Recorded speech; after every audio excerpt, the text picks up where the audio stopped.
Olá pessoal, meu nome é Erasmo Barbante Casella, eu sou professor livre docente em Neurologia pela Faculdade de Medicina da USP e chefe da Unidade de Neuropediatria do Instituto da Criança do Hospital das Clínicas da Faculdade de Medicina da USP. Hoje a gente vai estar falando sobre farmacocinética e farmacodinâmica dos psicoestimulantes na infância, na adolescência, o tratamento do TDAH. Aqui são os meus possíveis conflitos de interesse em relação a palestras e participante de advisory boards em laboratórios. Em relação aos psicoestimulantes, uma coisa importante em relação à própria cognição, que a gente sabe que eles, na maioria das vezes, eles ajudam, aumentam a cognição das pessoas.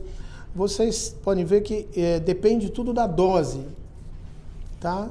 A medicação e o veneno tem a ver com dose. Então, enquanto você tem um aumento cognitivo, melhorando a vigília, melhorando a atenção, com uma dose boa, à medida que você vai aumentando a dose, o indivíduo pode desenvolver euforia, psicose e até coma.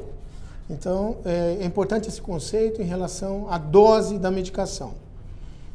Obtendo sucesso no tratamento do TDAH, é assim, você tem que fazer um bom diagnóstico, e ver se ele tem comorbidades ou não e fazer um plano terapêutico individualizado para fazer um tratamento multimodal com várias especialidades associadas, ou fono, psicólogo, terapeuta ocupacional, etc., dependendo do que o indivíduo tenha de dificuldade.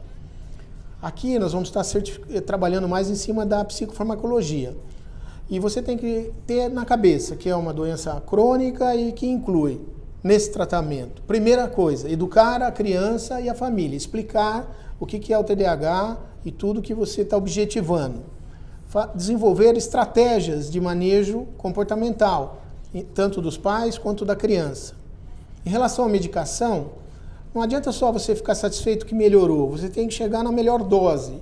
Então, depois de uma dose inicial, que geralmente é uma dose baixa, você vai aumentando e vai observando se ele melhora ou se ele desenvolve efeitos colaterais. E esse balanço é que vai definir qual vai ser a dose final. A gente tem que atuar também na escola, porque as crianças estão dentro da escola, não é só em casa, e lá vão ter comportamentos, às vezes, inadequados ou um baixo rendimento. Trabalhar muito a parte de habilidade social, que essas crianças têm prejuízo pela agitação ou pela distração na parte social, e ter, geralmente, também um acompanhamento psicológico. Para obter o sucesso no tratamento do TDAH, esses 3 itens que vocês estão vendo são muito importantes. Então, você tem que tratar a tríade, que é o déficit de atenção, a hiperatividade e a impulsividade. Esses pacientes geralmente têm disfunções executivas com dificuldade para inibir um determinado comportamento, incomoda os outros, dá fora, responde sem pensar, dificuldade de organizar os seus trabalhos, as suas tarefas, dificuldade com o tempo, deixa tudo para a última hora e acaba atrasando, ou então ele não consegue completar uma prova. Se organizar para solucionar problema e, muito importante, o controle das emoções, que é fundamental no sucesso de um indivíduo. A identificação de comorbidades é muito importante também, porque se você vê que não está indo bem, geralmente é porque tem uma comorbidade, se é que você não fez o diagnóstico errado. Então, de repente, ele tem uma dislexia associada, um distúrbio não verbal de aprendizagem, uma ansiedade, e você não consegue fazer uma abordagem mais adequada. E esse prognóstico tem a ver muito com o tipo de escola, com a inteligência da criança, como todos os transtornos, a inteligência é fundamental, o tipo de profissional que está tratando dele, não só o médico tem que ser adequado, como o fonoaudiólogo, o psicólogo, etc.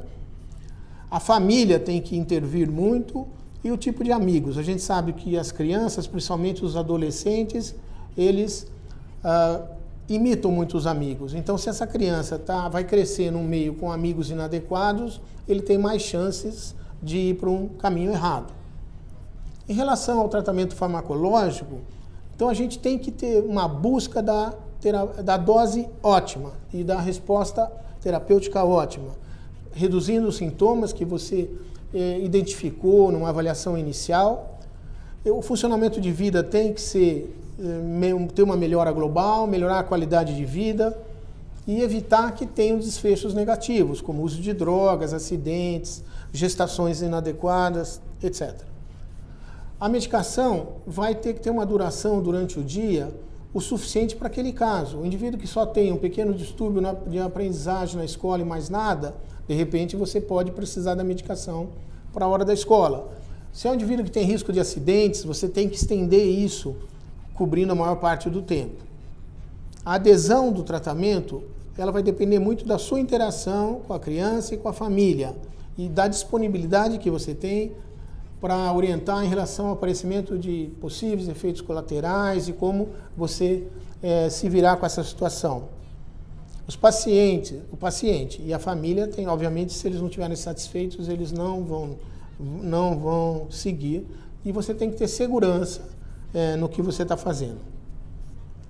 Em relação ao tratamento farmacológico, nós temos que em 1937 se usou, por acaso, o primeiro estimulante, era uma anfetamina, que foi a benzedrina. Nessa clínica em que eles tratavam pacientes com dificuldades, naquela época de 1937 se efetuavam exames de pneumoencefalografia com injeção de ar no cérebro, isso causava dor e a benzedrina foi usada para aliviar a dor. E o que eles viram é que essas crianças ficaram mais focadas, um pouco mais calmas, e aí surge a história do início do tratamento com estimulantes nos pacientes que hoje a gente chama de TDAH. O metilfenidato, para quem não sabe, ele existe desde 1955. É uma das medicações que ainda são usadas mais antigas no arsenal médico. Na década de 90, em 1996, surgem os sais mistos de anfetamina.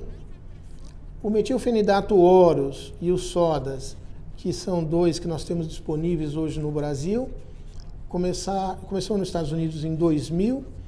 A atomoxetina, que nós ainda não temos no Brasil, é de 2004, o seu início, e 2007, a lisdexanfetamina, que é um D-anfetamina de ação longa, começa nos Estados Unidos em 2007, no Brasil nós temos disponível a partir de 2010. Em relação ao grupo de medicações que nós temos, são os seguintes, são estimulantes. Os dois estimulantes principais, então, que são usados, o metilfenidato e a anfetamina. O metilfenidato, você tem no mercado mundial os de curta ação, de ação intermediária e de longa ação. No Brasil, são esses que estão marcados em asterisco. O Concerta e a Ritalina LA e a Ritalina de ação imediata como curta ação, durando 4 horas a Ritalina de ação imediata, em média, o Concerta 12 horas e a Ritalina LA de longa ação tendo uma duração de 8 horas. Em relação às anfetaminas, nós temos as anfetaminas de curta, intermediária e longa ação. E aqui também marquei em asterisco o Venvance, que é a única anfetamina disponível no mercado brasileiro. No tratamento do TDAH, nós temos também os não estimulantes, que não são usados como primeira opção para o tratamento do TDAH. Nessa classe, nós temos os agonistas alfa-adrenérgicos, que a gente vai estar falando um pouco depois, que é a clonidina, que temos no Brasil, ou estamos em fase de deixar de ter, que eles estão retirando do mercado, e o que existe uma tendência no mundo todo é a guanfacina. A atomoxetina, não temos no Brasil, é um não estimulante. Os tricíclicos, o clássico é a imipramina e a bupropiona, que também pode ser usado com menos potencial de ação no tratamento do paciente com TDAH.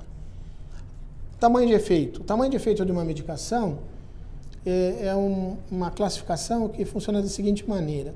Como a maioria das vezes você não tem um trabalho comparando head-to-head uma medicação contra a outra, então, e elas são comparadas geralmente com o placebo, o tamanho de efeito é quantas vezes essa medicação é melhor que o placebo. Quando você tem um tamanho de 0,5 ou mais, como tamanho de efeito, se diz que é um efeito muito bom para uma medicação.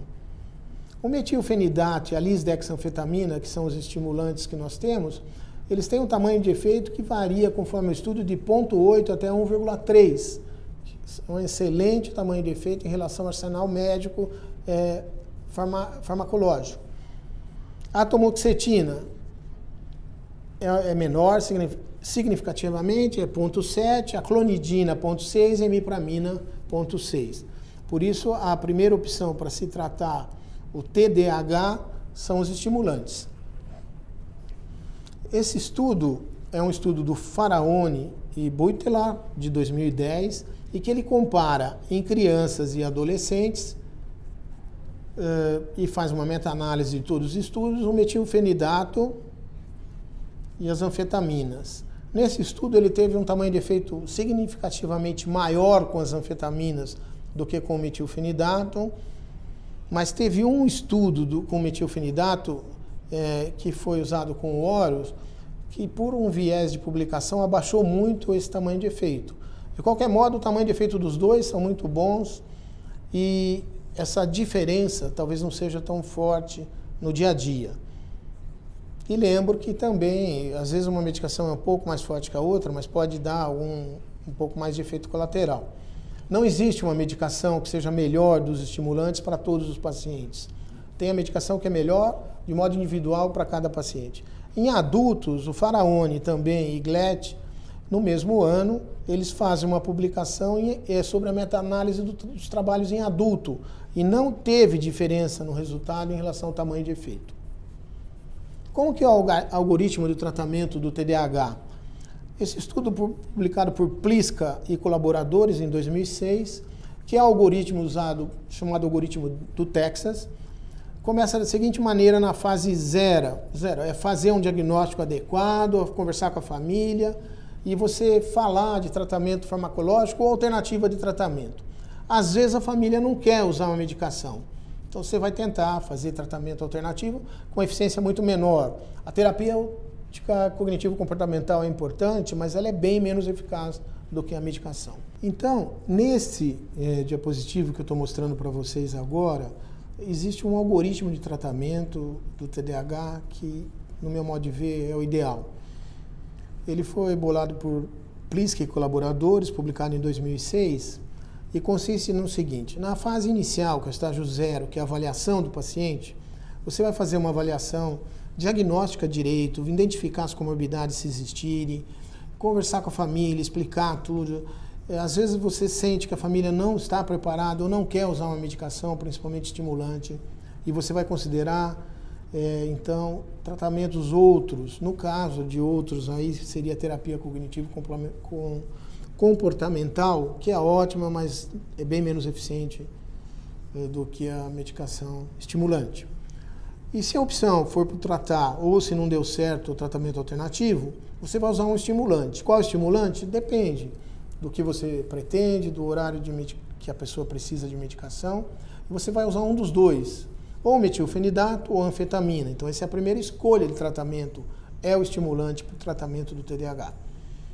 E se ele teve uma resposta boa, você vai continuar e vai manter essa medicação. Se ele não teve uma resposta boa, uma resposta fraca, você pode, ou acerto de dose, etc., ou trocar o estimulante, em vez de ir para uma medicação não estimulante. E o que a gente tem de modo geral é que 75%, 70% dos casos responde ao primeiro estimulante de um modo adequado. Quando você não teve sucesso, se você troca para o segundo estimulante, você chega a um sucesso em 90% dos casos, não em 100%. O segundo estimulante, resposta boa, você continua com ele. Não deu certo, você vai trocar para outra medicação. Se você tem disponibilidade de importar a atomoxetina no Brasil, essa seria uma opção interessante. Ou então você usar a imipramina ou os alfa-2.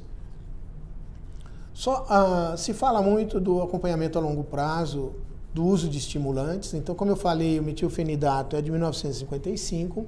Esse estudo, publicado no Pediatrics de 2009, por Biderman, que é o chefe da psiquiatria infantil da Harvard, ele publicou esse estudo, então, um segmento de 10 anos de tratamento de pessoas com TDAH, que começaram com 6 a 18 anos de idade.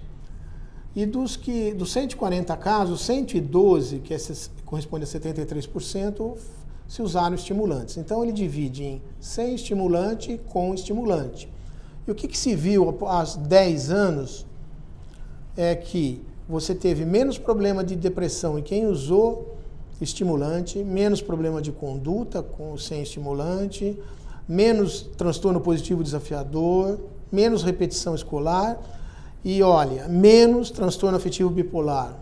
Então, a história que às vezes é mais um mito do que a medicação estimulante pudesse induzir o aparecimento de um transtorno bipolar. Aqui, em relação a qual é o mecanismo de ação do metilfenidato. Primeiro, a gente sabe que ele vai atuar aumentando dopamina e noradrenalina nas sinapses. Então, aqui é um neurônio pré-motor, é uma pré-sinapse, e esse outro neurônio é um pós-sináptico. A gente sabe que a dopamina vem da tirosina, que vai virar dopa, e vai virar dopamina na metabolização. Eles são armazenados em grânulos na pré-sináptico, no neurônio pré-sináptico, e de acordo com a estimulação, com a motivação, libera a dopamina, que vai atuar em receptores pós-sinápticos aqui. Depois de um certo tempo, essa dopamina é reabsorvida. No déficit de atenção, você pode ter uma liberação menor, pode ter um receptor não tão adequado, pode ter um excesso de recaptura pelo transportador. E em seguida eu quero falar da noradrenalina, que como eu falei, os dois estimulantes aumentam dopamina e noradrenalina. Então, a dopamina é o passo seguinte depois da dopamina na metabolização. Tem uma enzima que chama dopa-beta-hidroxilase. E aí você tem a noradrenalina. O que é importante? Porque os dois, a nora, eles atuam em receptores diferentes do sistema nervoso central, principalmente na parte cortical. A anfetamina, ela tem um mecanismo muito interessante, parecido também de bloquear a recaptura da dopa ou da noradrenalina. Então você tem esses neurotransmissores mais tempo atuando no receptor pós-sináptico, do mesmo modo que acontece quando você usou metilfenidato, mas o estimulante anfetamínico ele tem um mecanismo um pouco a mais, que ele libera dessas vesículas do pré-sináptico, do neurônio pré-sináptico. Os neurotransmissores são liberados aqui, então sai um pouco mais de quantidade na fenda sináptica. Aqui para mostrar para vocês por que o metilfenidato, a anfetamina, é considerado estimulante. Aqui à esquerda da tela, vocês vão ver aqui o córtex pré-frontal, aqui embaixo aumento da dose do metilfenidato, e aqui a porcentagem de acúmulo de dopa ou noradrenalina no córtex. E o que você vê? A dopa em vermelho, a noradrenalina em amarelo, e você que dando metilfenidato no rato, você tem aumento dos dois no córtex pré-frontal. Isso é importante, mas o metilfenidato não atua só no córtex pré-frontal, assim como a anfetamina. Eles aumentam também aqui em amarelo no estriato e em verde no núcleo accumbens, que por isso eles são classificados estimulantes. Tá ok? Bom, os agonistas alfa-adrenérgicos, no caso clonidina ou guanfacina, eles atuam de um modo um pouco diferente. A visão antiga é que eles sedavam agitação excessiva, atuando em receptores pré-sinápticos alfa-2. Atualmente se sabe que eles melhoram a função do córtex pré-frontal, melhorando o comportamento e a atenção, mas atuando em receptores pós-sinápticos. A gente vê então que a dopamina e a noradrenalina, eu quero mostrar isso para vocês, quando você dá o estimulante, ele não está aumentando só em áreas subcorticais, como por exemplo, o núcleo accumbens, aumento também na parte cortical, aumento da nora e da dopamina com esse tipo de medicação. Esse slide é para mostrar a importância da dose. Então, aqui a gente tem, o indivíduo tem pouca dopamina, noradrenalina, então seja um indivíduo muito desmotivado ou que tem um diagnóstico de TDAH, ele funciona mal, ele vai estar cansado, pouco disposto, pouca atenção. Aí você, seja através de motivação ou no caso do TDAH com medicação, você aumenta a quantidade de dopamina e noradrenalina e ele vai funcionar de um modo ideal, melhora a memória operacional, melhora a capacidade inibitória, etc.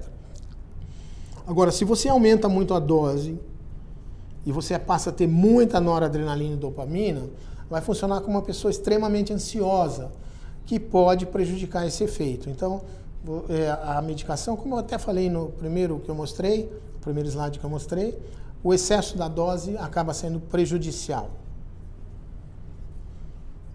Aqui, nesse diapositivo, é para mostrar aonde é exatamente a ação das catecolaminas no córtex pré-frontal. Então, a noradrenalina, que é um dos dois que aumenta, dos dois neurotransmissores, ela vai atuar em receptores específicos, que são os alfa 1, 2 e beta. Então, está aqui. E ela facilita, quando você aumenta a capacidade da noradrenalina, somar, por exemplo, você está assistindo aqui a aula e você tem uma coisa positiva a mais, a noradrenalina estaria fazendo isso. Então, você, por exemplo, vê que você quer falar sobre isso em outro lugar, ou você está interessado no assunto, vai estar atuando no alfa 2 e isso vai facilitar. A dopamina, você tem duas famílias de receptores dopaminérgicos. D1, que inclui o D1 e o D5, e a D2, que inclui os receptores D2, D3 e D4. E quem atua aqui, então, no neurônio dopaminérgico, obviamente, é a dopamina. E o que ela serve é, para ele atuar, tirar o efeito que atrapalha. Então, enquanto a noradrenalina aumenta, o outro tira. E como que ele tira? Então, por exemplo, um exemplo disso. Vocês estão aqui assistindo a minha aula e começa a ter barulho por causa de uma criança ou do vizinho, etc., que estaria atrapalhando o problema da concentração. Se você está com um bom nível de dopamina aqui, ele vai facilitar que seja inibido esses fatores que estariam atrapalhando o foco. Aqui é para mostrar mais ou menos de uma maneira mais didática como que isso funciona. Então aqui é um neurônio pré-sináptico, aqui o neurônio pós-sináptico. Então na hora que você tem a ativação do pré-sináptico, por exemplo, eu falo, gente, vamos prestar atenção aqui, o que acontece? Você tem essa transmissão que vai para o neurônio pós-sináptico, que vai para o outro, que vai para o outro, com o objetivo de estimular a área cortical e fazer com que o indivíduo preste atenção, no caso. E se essa estimulação vai, nós temos o nosso objetivo. A noradrenalina, ou a norepinefrina, ela está aqui, então. Então, se vocês estão com um bom nível de norepinefrina, o que vai acontecer? Aqui tem receptores alfa 2A e vem o estímulo. E o estímulo, se você não tem muita noradrenalina aqui ocupando esse espaço do alfa 2A, ele vai embora. Então, não vai aumentar a concentração. Por outro lado, se você tem uma quantidade eficiente de noradrenalina, essa noradrenalina vai ocupar esse receptor, ele vai fechar esse canal, então não vai ter a saída e o estímulo passa e vai fazer a função dele pela estimulação do alfa 2A, que é feita pela noradrenalina ou, por exemplo, por um alfa 2 tipo clonidina ou guanfacina. Então, resumidamente, a noradrenalina fecha esse canal, não deixa sair aqui o neurotransmissor, aumenta a probabilidade que o neurônio seguinte vai responder. E o que acontece em relação à dopamina? Então, a dopamina ela vai atuar nos receptores da dopamina. E em vez de aqui reforçar o sinal, ele vai tirar o sinal que atrapalha. Então, tem um neurônio pré-sináptico, tem a dopamina que pode estar ocupando aqui, ou por falta dela não está ocupando. E o que acontece é que ela abre esse canal, ao contrário daqui que fecha, aqui está fechando, aqui ela abre esse canal. Então o estímulo inapropriado vem, o barulho que eu dei de exemplo, e o que acontece? Esse estímulo inapropriado ele é eliminado porque a dopamina fechou o canal, abriu o canal. Então ela diminui o sinal que estaria atrapalhando, aumenta a probabilidade que esse neurônio pós vai ignorar o estímulo que está indo contra ele. Aqui é um exemplo de genética. Tem pessoas que têm uma deficiência da dopamina beta-hidroxilase, então, como eu falei antes, ela não transforma a dopamina em noradrenalina. Então você não tem noradrenalina, pouca noradrenalina. Então ela não vai tampar esse canal aqui. e ela não tampando o canal, o estímulo que seria para ajudar sai. Então ele vai ter, nessa doença genética, que é a deficiência da dopamina beta-hidroxilase, você tem menos atenção, as funções executivas estão alteradas, controle de impulso é como se o indivíduo tivesse TDAH.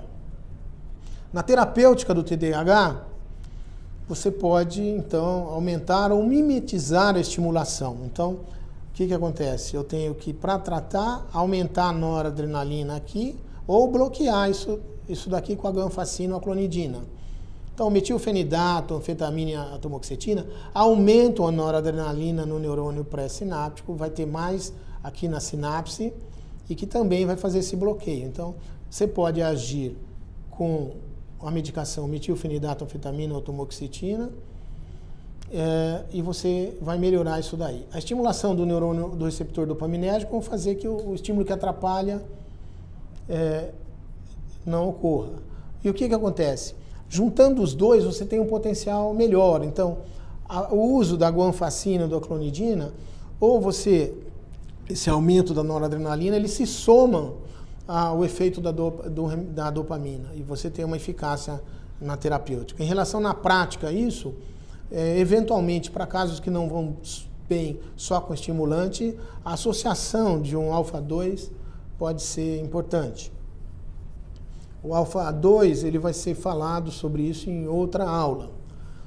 Aqui em relação, eu estou tomando a liberdade de falar nome comercial de medicação, porque só tem um de cada tipo e os assistentes são médicos. O metilfenidato sodas é a Ritalina LA de longa ação, que como eu falei dura mais ou menos 8 horas, diferente da Ritalina de ação imediata que dura mais ou menos 4 horas. E o que ele consta nessa medicação? Uma cápsula com neurônios, com grânulos de 2 tamanhos, metade age no início e metade vão começar a agir daí 4 horas da administração. Então você vai ter 2 picos terapêuticos que simulam como se ele estivesse tomando um comprimido de metilfenidato de ação imediata agora e outro daqui 4 horas. A absorção é rápida, em mais ou menos 20, 30 minutos você já tem uma eficácia e tem pouca influência da alimentação. A maioria deles tem pouca influência. A farmacocinética, o metilfenidato ER é o equivalente ao nosso LA, está aqui em amarelo, e o metilfenidato IR é o de liberação imediata, em verde. Então você toma ele faz um pico, aí cai a ação, você toma outro daqui 4 horas, e ele faz outro pico. Se você toma o metilfenidato LA, Ritalina LA, você vai ter um efeito que vai se somar e vai ter uma eficácia mais ou menos interessante por até 8 horas.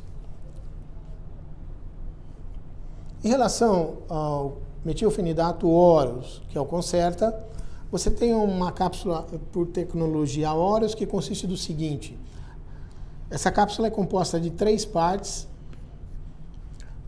dividida aqui embaixo por um êmbolo.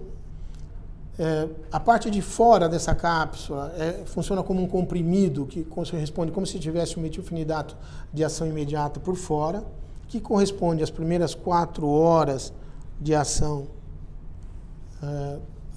da medicação, uma boa parte dessas 4 horas. Aí na hora que a parte do comprimido ele é absorvido, você cai diante de uma cápsula que é de porcelana e que ela é fenestrada, ela é furadinha aqui. E dentro dela, nessa parte abaixo do êmbolo, tem como se fosse uma esponja. E o suco gastrointestinal vai entrar, essa esponja vai aumentar e aí vai ser empurrado aos poucos a medicação por uma fenda laser na outra extremidade. A gente lembra que essa primeira fase ela é 20% menos concentração do que na segunda parte. Então, explica por que aqui em vermelho o Oros, o Concerta, atua melhor. Após 5, 6 horas de uso, ele faz um nível um pouco maior, que é essa parte com 20% a mais de metilfenidato. E ele tem uma duração de 12 horas, seria o equivalente a ele tomasse 3 Ritalinas de ação imediata. O que tem de diferente? No metilfenidato de ação imediata, você tem alguns picos, a mais do que no Oros, mas por outro lado tem algumas doses mais baixas do que no Oros. Tem paciente que fica melhor tendo esses picos e tem paciente que fica pior com esses picos, aumentando a ansiedade. Tem paciente que essa parte de baixo faz falta e tem outro que ela não faz falta. Volto a falar, não existe uma medicação melhor. O Horas tem no mercado apresentações de 18, 36 e 54 miligramas e o metilfenidatos de longação tem de 10, 20, 30 e 40. O que precisa ser importante?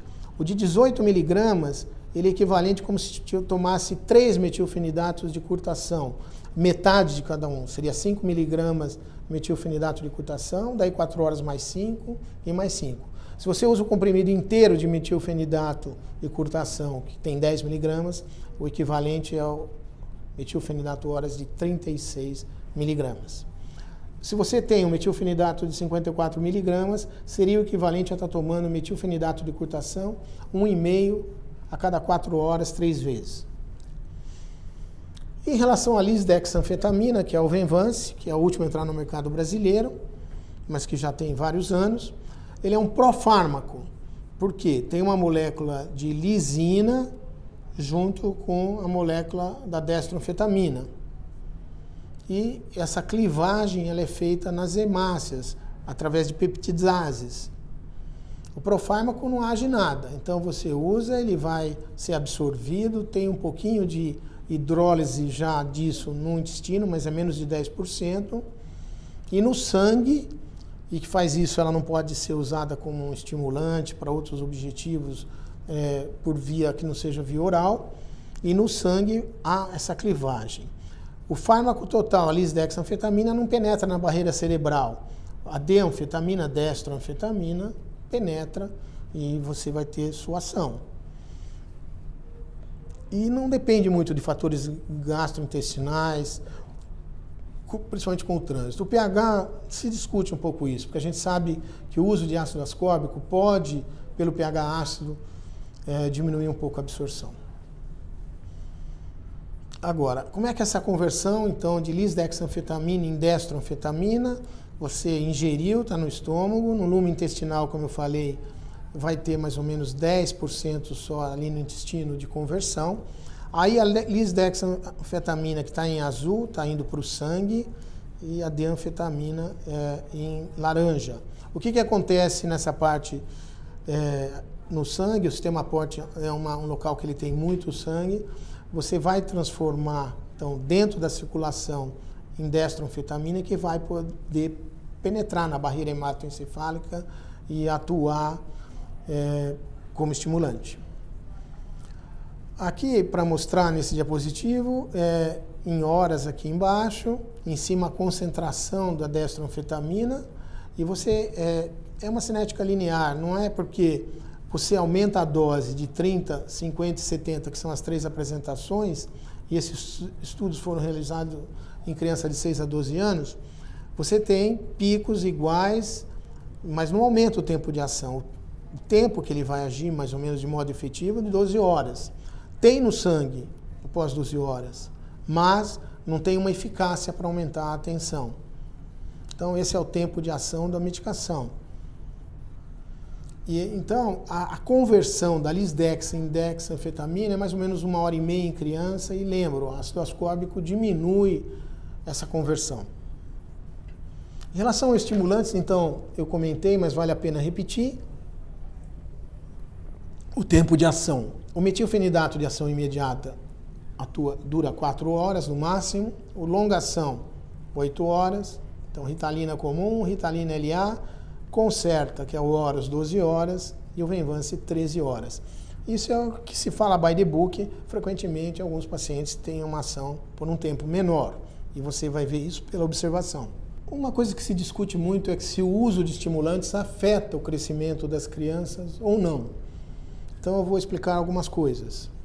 Ele pode interferir? Então, tem estudos mostrando que o resultado que não interferiria, de alguns autores importantes. Tem uma dissertação de mestrado que eu orientei da Mariana Granato, que nós não tivemos diferença no crescimento, seja nos primeiros 6 meses, no primeiro ano, no segundo ano ou no terceiro ano, com o uso de metilfenidato de ação imediata. Nós não tivemos alterações, e esse estudo pode ser acessado pelo Google como dissertação de mestrado, coloca ou o meu nome ou da Mariana Granato.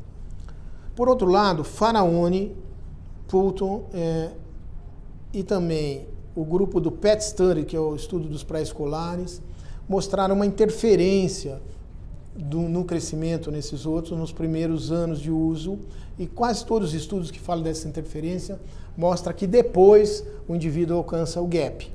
O grande problema que eu vejo é aquele indivíduo que vai começar a tratar e está na fase final do crescimento, é muito baixinho.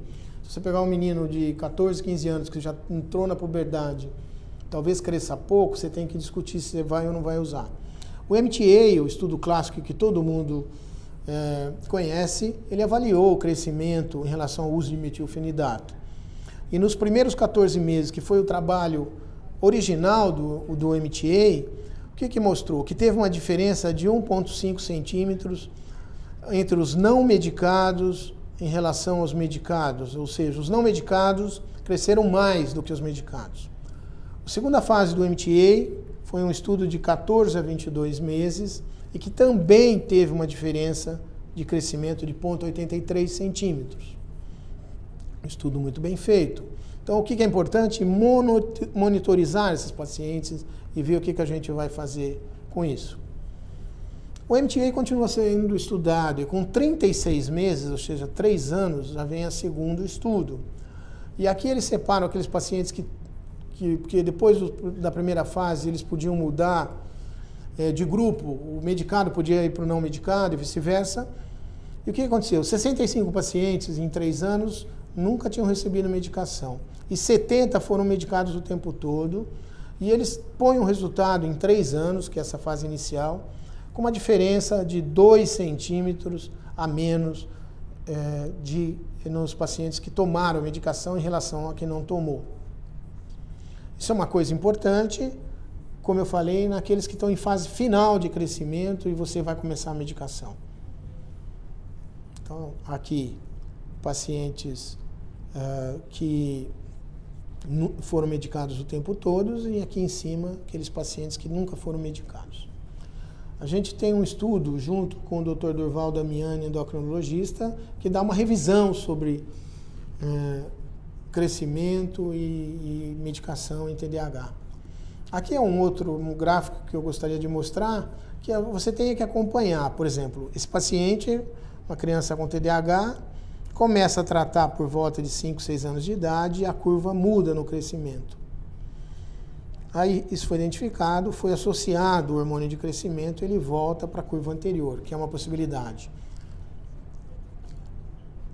Provavelmente conseguindo voltar à altura-alvo.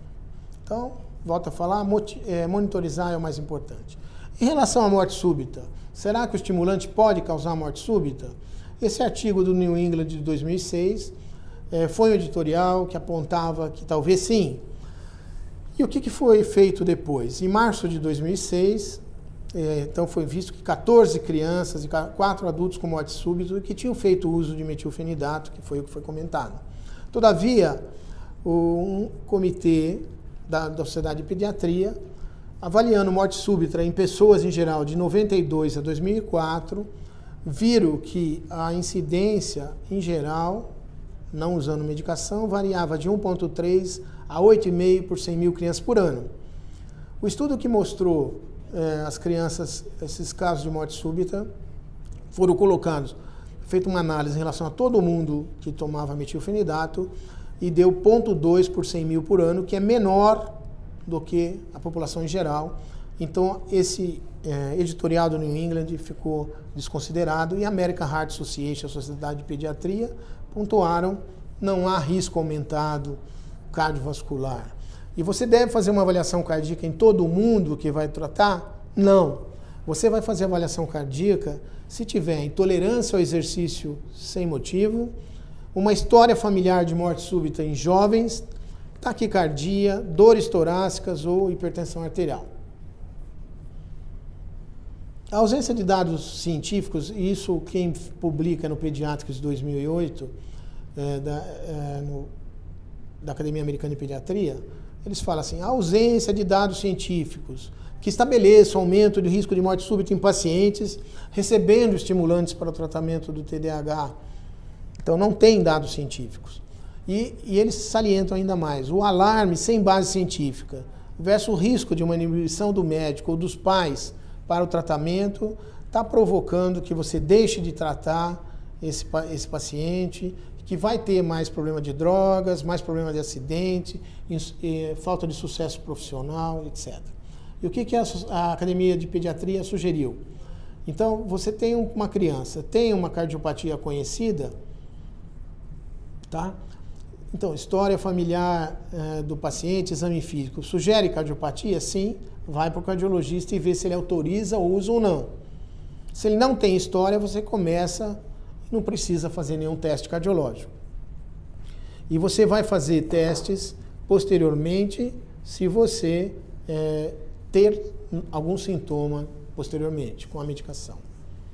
Esse estudo de 2014 foi um estudo na Dinamarca entre 90 e 99, uma população enorme de 714 mil pessoas com uso de estimulantes, de um grupo total de 6 milhões e 700 mil pessoas, e eles viram uma alteração de risco cardiovascular um pouco mais aumentado. Mas quando você vai para o detalhe do estudo, o que aconteceu? Foi observado nos pacientes com TDAH, hipertensão em 8%, 2% no grupo de doença isquêmica cardíaca, alteração pulmonar em 1%, arritmias em 23%, e essas outras alterações que vocês podem observar aí. Só que dos pacientes com TDAH que usaram a medicação, só 5 tiveram eventos sérios, da quantidade de 8.300 pacientes, numa parada cardiorrespiratória e um AVC, mas nenhum deles estavam tomando remédio quando aconteceram esses acidentes. 6 óbitos, todos tinham tomado estimulantes e 3 ainda tomavam, e nenhum dos óbitos foi por causa cardiovascular. Em relação a tiques, eles podem piorar os tiques? Esse estudo grande é de 2002 do Neurology. Eles avaliaram 136 crianças que usaram ou só clonidina, o alfa-2, ou só metilfenidato, ou associação clonidina e metilfenidato, ou placebo. E o que foi observado? Até o placebo melhorou a parte dos sintomas. E o que foi melhor foi quem tomou clonidina e metilfenidato junto. Clonidina a gente sabe que além de melhorar a tensão, pode melhorar tiques também. Então o que a gente teve aqui, o placebo melhorou um pouco menos, mas todos melhoraram no final em relação à parte de tiques. Então, os estimulantes não estão contraindicados na terapêutica do TDAH com tique. Eles não pioram, de modo geral, uma coisa ou levar a alguma coisa definitiva. Quando ele aumenta a ansiedade, ele pode piorar um pouco o tique em alguns pacientes. Então, quando piora logo nas primeiras 4 semanas, eventualmente, você pode achar que é efeito colateral do remédio, eventualmente suspender a medicação. Outras medicações para tiques, se você precisar tratar, elas podem ser associadas, como a risperidona, o aripiprazol, a ziprasidona, o pimoside, a clonidina e a guanfacina, não tem problema nenhum de serem associados aos estimulantes. Quando se fala muito de efeitos colaterais em pessoas usando estimulantes, tem um artigo muito interessante, é antigo, mas vale a pena comentar, de Efron e colaboradores, de 97, que eles pegaram 125 crianças com idade média de 104 meses, e quais os efeitos colaterais que apareceram? Em pouco mais de 60% alterações de sono, mais de 50% do apetite, 80% irritados, 60% das pessoas ansiosas, tristes, um número de pouco mais de 20% de cefaleia, diminuição de interesse, roer unhas, mais de 40%, tiques. Aí eles avaliaram o tempo zero, que eu não mostrei antes, mas eles tinham feito a história antes de começar a medicação, que eles viram.